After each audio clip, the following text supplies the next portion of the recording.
Halo, Assalamualaikum warahmatullahi wabarakatuh. Salam ASN dan P3K.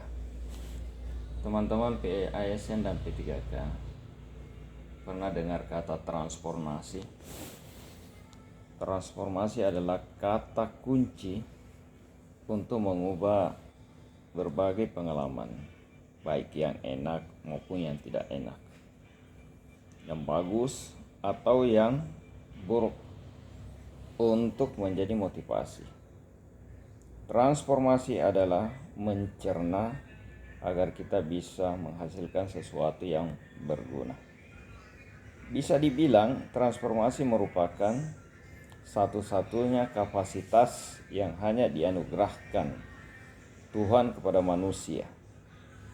Tentu dunia binatang, apalagi tumbuh-tumbuhan, tidak diberikan kapasitas ini.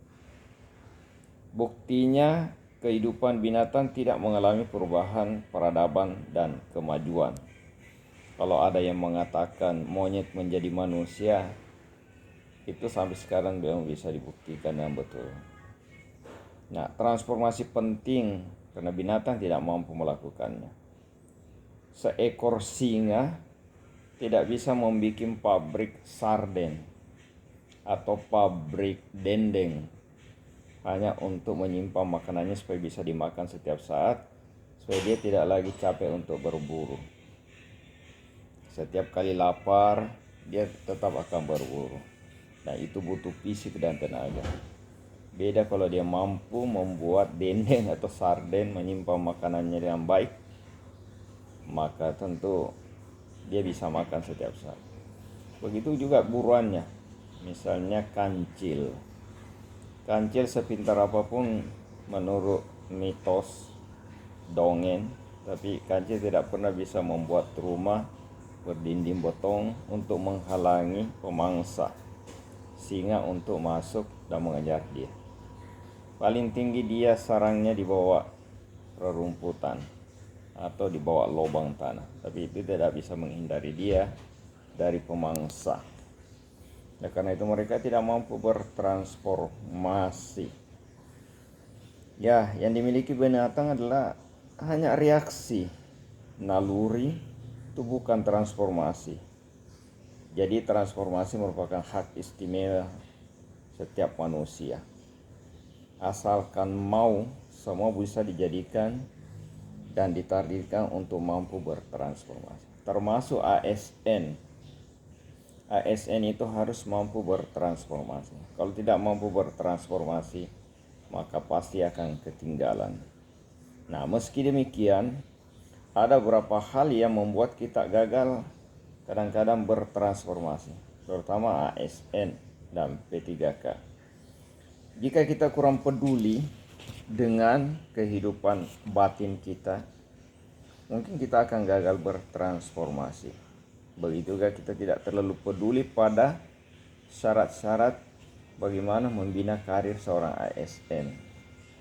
Disiplin, loyal, maupun attitude, maupun terus meningkatkan daya saing inovasi, maka percayalah kita hanya akan dipusingkan oleh masalah yang hadir di kita. Kita selalu menghadapi masalah, ASN selalu menghadapi masalah, tetapi tidak pernah mau berpikir bagaimana solusi untuk menyelesaikannya. Kita membiarkan desakan materi saja yang selalu ada. Bagaimana supaya kita materi, tetapi kita tidak ingin bertransformasi, melakukan pekerjaan yang bisa mengesankan orang lain, yang bisa menciptakan inovasi dan bisa menciptakan prestasi. Nah, jika kita memiliki tujuan hidup yang benar-benar diperjuangkan, misalnya peningkatan karir kita, tetapi kita kurang gairah untuk berubah, tidak mau belajar, tidak mau peduli sesama ASN untuk saling membantu membangun network, atau menolak untuk bertanggung jawab, menolak untuk mengambil resiko atau beban pekerjaan suatu tanggung jawab. Nah, atau menciptakan solusi, belajar bagaimana menciptakan solusi, memanfaatkan pengalaman, memanfaatkan ilmu dari sekolah. Nah, semuanya juga dapat membuat kita gagal. atau akan jadi masalah. Kita akan gagal bertransformasi di situ. Dengan kata lain, semua itu akan menghalangi kita untuk berubah. Semua itu menghalangi kita untuk meniti karir yang lebih tinggi.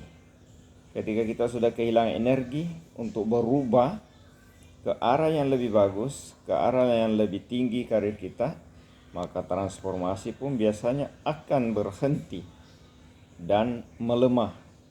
Kita akan cuek terhadap pengalaman atau realita yang sedang kita hadapi. Dan akhirnya kita akan dikendalikan oleh masalah dalam hidup kita. Nah, kita akan bisa lihat ciri-ciri seorang ASN yang tidak mau bertransformasi. Bagaimana ciri-ciri seorang ASN atau P3K yang tidak bisa bertransformasi? Ada beberapa hal yang bisa kita lihat. Yang pertama, umumnya mereka itu memilih bertahan di zona nyaman, walaupun memang harus mengorbankan kepribadiannya kadang-kadang, keenakan, tanpa sadar bahwa akan ada pendatang ASN yang lebih hebat dan lebih cekatan dan lebih agresif. Intinya dia tidak mau berubah karena keenakan, berubah menghindari biasanya sistem baru, bahkan berusaha mati-matian agar sistem baru tidak diterapkan, karena itu akan mengganggu keenakan dia di satu tempat itu, apalagi kalau di situ menjanjikan mungkin keuntungan. Ya, dia hanya menjalankan rutinitas dari tahun ke tahun, cuma itu. Dia tidak pernah mau berubah, takut pindah. Bahkan dalam keadaan sudah berbahaya saja dia tidak mau berubah karena keenakan, takut kehilangan. Kemudian berikutnya, dia biasanya tertutup dengan teknologi dan tidak ingin berinovasi. Gagap terhadap digital. Dia tidak tahu sama sekali, blank terhadap digital. Tidak mau belajar aplikasi atau sistem kerja yang sekarang lagi updating, misalnya sistem online. Tidak mau. Ketika disodorkan, dia tidak bisa, dan celakanya tidak mau belajar dan menganggap yang pendatang itu bukan haknya untuk mengajari dia. Kemudian biasanya orangnya mudah tersinggung. Orang-orang seperti ini yang tersinggung saat diberi masukan, tidak mau kerja tim dan tidak mau berkolaborasi.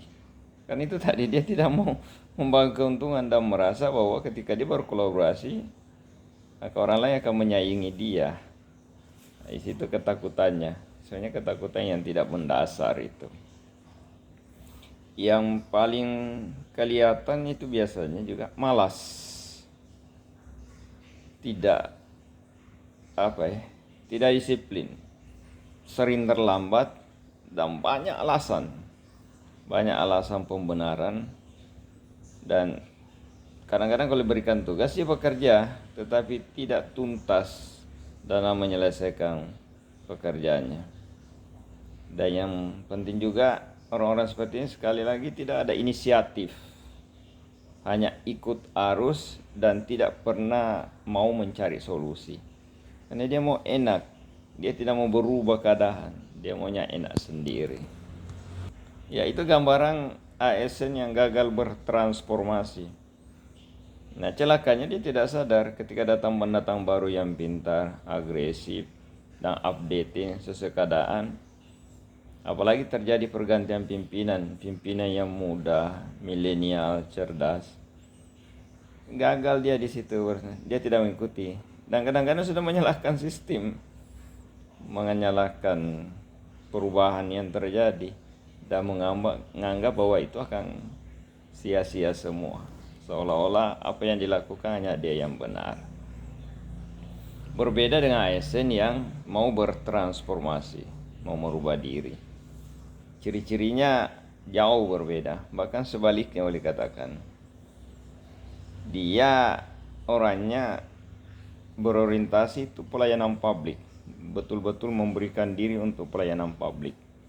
Karena dia sadar bahwa keberhasilan orang lain itu kan kembali kepada dirinya juga sendiri.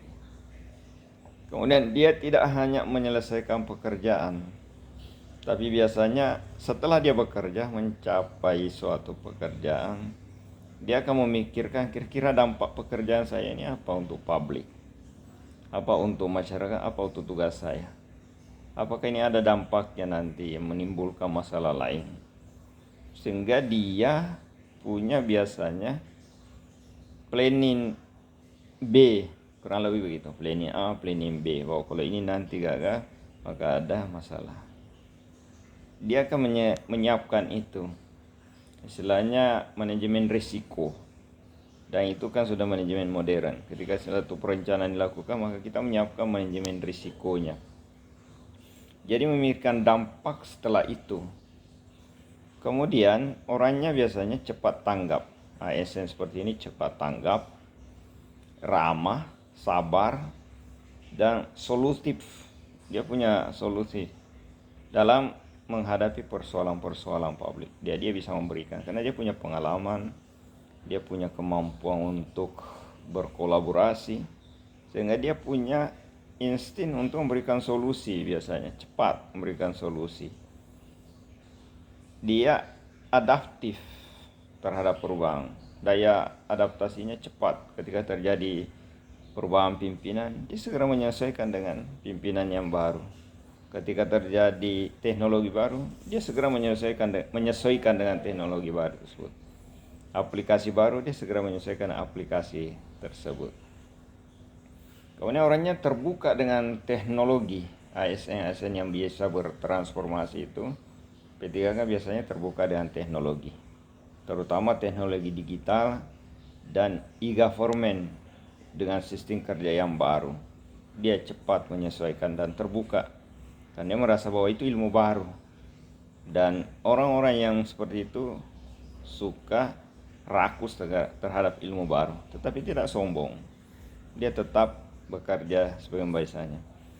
Kemudian dia mampu bekerja lintas sektor, lintas bidang, fleksibel, dan dia punya kondisi dinamis.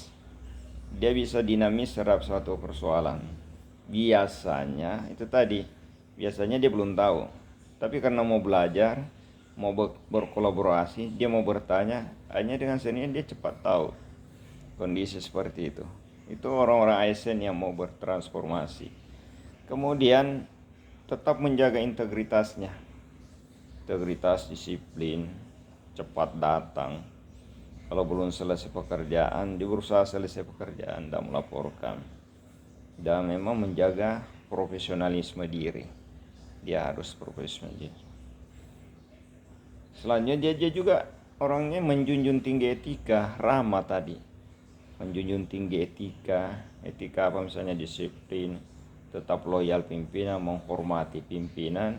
Walaupun dia tahu kadang-kadang pimpinannya tidak mengerti, tetapi dia punya sopan santun bagaimana menyampaikan ke pimpinan.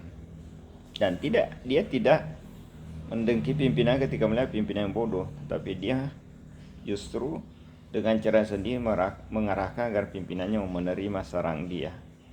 Cerdas menyampaikan persoalan ke pimpinan, walaupun dia juga tegas kadang-kadang. Dan dia tidak terpengaruh dengan zona nyaman. Kalau memang itu tidak menyenangkan bagi dia, artinya tidak mengikuti sistem baru, aplikasi masih bermetode klasik, maka dia akan tinggalkan, karena memang dia tahu bahwa kondisi seperti itu tidak cocok lagi, tidak bisa berkembang lagi. Kemudian dia menghindari penyalahgunaan wewenang, makanya dia tidak istilahnya dia tidak merasa selalu bahwa dia hebat, menonjolkan diri agar dia dipilih, karena ada mungkin niat di hatinya untuk pada saatnya nanti ketika dia diberi kewenangan, dia akan menyalahgunakan wewenang. Tapi jelas justru dia akan menjaga wewenang tersebut agar tidak mencelakakan teman, pimpinan, dan lain. Yang secara kolektif dia tidak mengganggu. Dan yang utama juga itu mereka solutif, tidak menunggu perintah. Tidak menunggu perintah. Ketika dia tahu bahwa itu tugas fungsinya, kemudian itu mampu dia bantu, maka dia ikut membantu dan dia menyelesaikan pekerjaannya. Bahwa misalnya ada perintah baru, tetapi dia tahu bahwa itu bagian dari fungsinya, maka dia segera membantu menyelesaikan. Tidak menunggu perintah dengan segala macam tetek bengek, mungkin teknisnya begini, tapi dia cepat berusaha belajar, mencari referensi, mencari regulasi, kemudian mencoba menyelesaikan dan melaporkan ke pimpinan sambil berkoordinasi kembali secara kepimpinan. Dan yang paling terakhir, orang seperti ini ASN yang mau bertransformasi itu adalah dia terus ingin belajar. Tidak harus pendidikan formal, misalnya jenjang S1, S2, S3 sampai S berapa, tidak harus. Tapi yang diutamakan itu belajar adalah lewat informal maupun dari luar, hal-hal yang di luar tupoksinya tetapi bisa menjadi referensi membantu istin. Misalnya ketika dia belajar sebagai tata kelola pemerintah bagian hukum, dia juga belajar psikolog, dia juga belajar bagaimana kemasyarakatan, adat istiadat, karena pada saatnya nanti dia akan memberikan solusi dan itu bagian dari pengambilan keputusan nantinya. Itu ASN yang bertransformasi. Dan umumnya orang-orang seperti ini akan nanti cepat meraih karir. Makanya jangan heran kalau di lingkungan kita kadang-kadang dia ada kelihatan masih muda, tapi top chair, istilahnya karirnya cepat, karena dia mampu bertransformasi tadi. Makanya penting sebagai seorang ASN harus punya kekuatan, ada kemauan untuk bertransformasi. Jangan cuek, jangan diam, dan jangan terpengaruh dengan zona nyaman. Semoga sukses ASN, Pegawai Negeri Sipil dan P3K. Assalamualaikum warahmatullahi wabarakatuh.